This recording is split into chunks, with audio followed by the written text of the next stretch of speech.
উত্তরাখণ্ডের ছবি আপনাদের সামনে রাখবো, যেখানে প্রবল বৃষ্টিতে ভেসে গেল উত্তরাখণ্ডের চামোলির বেলি ব্রিজ।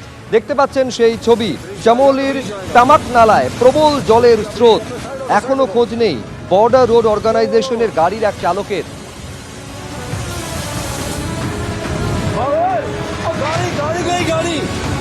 গাড়ি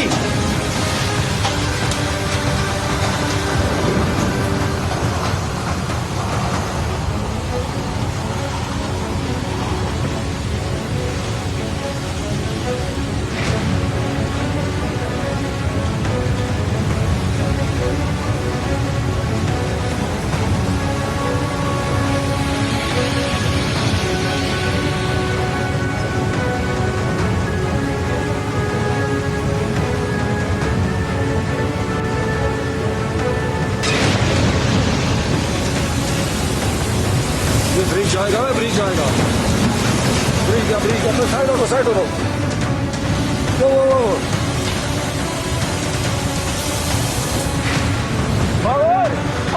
गाड़ी गई गाड़ी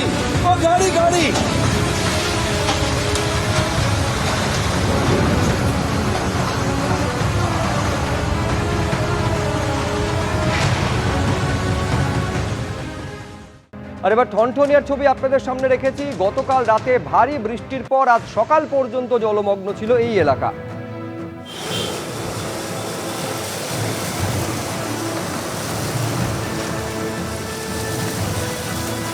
কলকাতায় মাঝারি থেকে ভারী বৃষ্টিপাত হলে এই যে সমস্ত জায়গায় জল জমা একেবারে অনিবার্য, তার মধ্যে অন্যতম ঠনঠনিয়া কালীবাড়ির এই চত্বর। ঠনঠনিয়ার আশেপাশে অর্থাৎ বিধান সরণি এলাকাতেই এরকমভাবে হাঁটু পর্যন্ত জল জমে যায় যে কোনো বৃষ্টিতেই। আজকেও তার অন্যথা হয়নি। দেখা যাচ্ছে এই চৌমাথার মোড় সংলগ্ন রাস্তা একেবারে জল থই থই পরিস্থিতি। এলাকাবাসীরা বলছেন গতকাল রাত্রেবেলায় ভারী বৃষ্টি এবং তার জেরেই জল জমেছে। গতকাল রাতে আরও বেশি ছিল। আমরা দেখতে পাচ্ছি এই মুহূর্তে কলকাতা মিউনিসিপ্যাল কর্পোরেশন অর্থাৎ কলকাতা পুরসভার পক্ষ থেকে একটি পাম্প নিয়ে আসা হয়েছে, যার মাধ্যমে জল এখান থেকে সরানোর যে কাজ, সে কাজও শুরু হয়েছে। তবে যে পরিস্থিতি, তাতে একেবারে নাকাল দশা হয় এখানকার স্থানীয় সহ যারা এখান দিয়ে যাতায়াত করেন তাদের। যানবাহন থেকে শুরু করে এখান থেকে 1 কিলোমিটার দূরেই কলকাতা মেডিকেল কলেজ, অ্যাম্বুলেন্স হোক কিংবা সাধারণ অফিস যাত্রী, প্রত্যেককেই এই জল ঠেলে যেতে হয়। স্কুল যাচ্ছেন ছাত্রছাত্রীরা কিংবা এই যে ঠনঠনিয়া সিদ্ধেশ্বরী কালীবাড়ি, সেখানে আগত ভক্তদেরকেও এই জল ঠেলেই মন্দিরে আসতে হয় এরকম বৃষ্টির দিনে। প্রতিনিয়ত এরকম জল জমার কারণে জেরবার অফিস যাত্রী এবং স্থানীয়দের জীবন।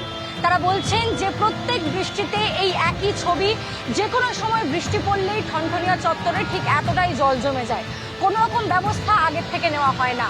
এখন তাদের ক্ষোভ, এলাকাবাসীরা আজও বলছেন যে সরকারের বদল ঘটে কিন্তু পরিস্থিতির বদল একেবারেই ঘটে না। ক্যামেরায় সন্দীপ পালের সঙ্গে ঐশী মুখোপাধ্যায়, এবিপি আনন্দ, কলকাতা। এবিপি আনন্দ, এগিয়ে থাকে, এগিয়ে রাখে।